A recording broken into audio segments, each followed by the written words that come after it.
ढांचा देखियो, बनावटी देखियो, चारू साइड के जे आकर्षक जगह है, ये आकर्षक जगह के अहाँ देख रहल छी। माँ जानकी के जन्म अहाँ देख रहल छी। एहिठाम देखियो माँ जानकी जहन पैघ होइ छथिन तऽ केना कऽ ढोल पिपरी बाजैत रहै छै, ओहिठाम हुनका जे छै से खेलायल जाइ छनि।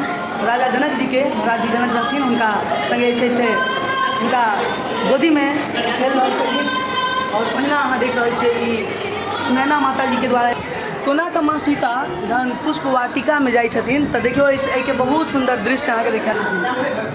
धनुष महायज्ञ जे भेल है ताहिके सुंदर दृश्य अहाँ देख रहल छियै। भगवान श्री राम और माँ जानकी के जो विवाह भेल है, विवाह के स्वयंवर के अहाँ देख रहल छी, कतेक लोक एतऽ छथिन और हम देखाबो के प्रयास कर रहल छी।